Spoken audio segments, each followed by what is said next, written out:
Yeah.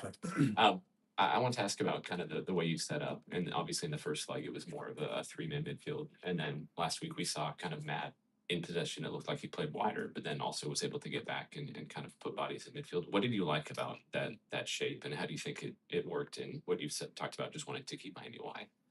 Yeah, but I think you've seen like it's an interesting dynamic to play the same team 4 times in a row, and the only team in a month. So I think you keep seeing tweaks from both teams. I thought Matt did a really good job, and I thought from a structural standpoint, it accomplished a lot that we were looking to do.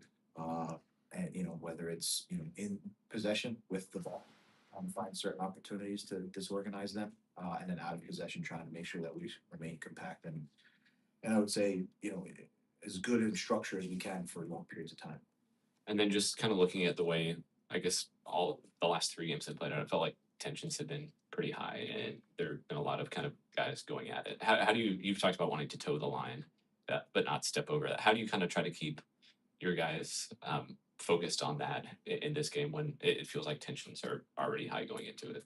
Sure, I think it's normal. First, when you keep playing each other, right? It's each team gets more and more familiar with one another as you play, um, and we're all competitors, and we're all looking to compete to advance into the next round. So I think it's normal for us. It's doing what we do, right? That's how we want to play, and making sure that we do it in a competitive way, in a collective way, but also we want to play with intensity.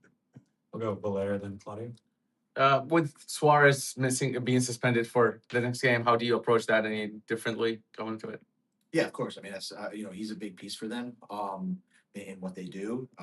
There's been other opportunities in the year that he hasn't played, so you have to go back and look at those times and prepare for a couple different things. They're a deep team. They've got a lot of talent. They're well coached, and so and we've constantly been seeing I would say adjustments by both teams throughout this. So it's just about kind of going through our preparation process that we do each week. Knowing that it'll be a different person playing up top. And then for Dan Lovitz, will he be available for the game tomorrow? Yes, Dan is available. BJ, you already mentioned some of the intensity that these games have brought about, especially now that it's going to be the fourth game between these two teams. It seems like Nashville was able to keep that intensity higher for longer periods this time in the second half. Is that going to be key for this last game? Yeah, we're always constantly searching to play as consistent as we can for as long as we can, and I think we showed that for periods of time last Saturday, and the idea is to continue to do that. Now, in terms of Messi, I mean, he's already scored like what 6 goals in 3 games. But I mean, as good as he is, has it always been his quality, or just Nashville missing a position, missing an assignment? What has been going on with all these 6 goals? I mean, I think first of all, he's one of the best players in the world, if not the best player in the world. He scored a ton of goals. He sets up a ton of goals, and he's been doing it for years. So I'd like to give him a lot of credit for what he does. Yeah, and at the same time, I thought some of the goals that we've conceded, if you look at the third goal of the when we were there, like that's a mistake by us. But so it's a combination, right? It's a combination of trying to be able to, contain Messi, but at the same time, I think just play our game with and without the ball. Jacob. Yeah. Obviously, Ben mentioned kind of the changes in midfield you guys have made, from game one to game two. What kind of adjustments have you seen Miami make throughout the series? Yeah, I mean, you've seen they've changed their shape a couple of times totally, whether it's back four, back five. They change in the game, whether they're building up, with different numbers. So, like I said, right from the beginning, you have a team that's got very good players. It's a good team. It's a deep team, and it's well coached. So that's what you have to expect throughout each one of these games. And we've worked hard, and we'll continue to work hard to be prepared for tomorrow night. The 2 times you've gone down to Miami, Messi has scored within the first 20 minutes on that game for Miami. Is there any particular emphasis on just the opening stage of the game and just how you'll approach it leading up this week? No, I mean, I think we're going to approach it just like we've been approaching every other game, and we'll be ready to respond with whatever the game throws at us. Whether if we score first, they score first, or the game remains, a draw for long periods. I'll go to Bob, then Julian. What's the mood like been this week of practice? Upbeat? Yeah, the group's confident. It's been competitive. there's guys chomping at the bit. They want to get in on the action. So yeah, I think it's been exactly what you'd expect with a week, leading into sort of another knockout game, competitive, focused, and but at the same time a little bit wanting to get wanting to get going. How much does playing in an elimination tournament like the Open Cup help with a situation like this?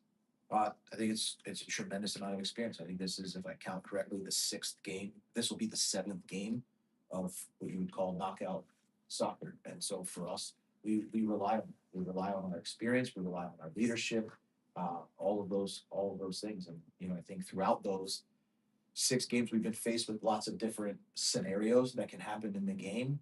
We reflect on those. We use those and try to build the way we respond. I think it only hardens us as a team that we're ready and prepared to go compete at the highest level. And anything that's thrown at us on Saturday night, we'll be ready to respond. How much do you lean on the vets that you guys have in your locker room as well? I mean, I think collectively this team is really close. So yeah, the experience, but we've all lived this shared experience in the 2025 season, and I think everybody that's lived it has the ability to kind of, have their own response, and we'll have our collective response. Yeah. Our community of fans, our audience say, this weekend wanna be Nashville Soccer Club, the best club of the world, have passing to the next round. Do you think can you giving to them a message because they wanna be, a watch party? They all cannot be there like normally when they are in the audience excited and support the team, but they wanna be a watch party. What is the message you have for them? Yeah, I mean, the message to the fans is that, from day one when we started here, we built this team to be a reflection of them and the values of the city. That's what the club wants, and our expectation is that the goal is to advance to the next round and to put on a performance that the fans can be proud of, and it can be reflective of who we are as a full community. Good.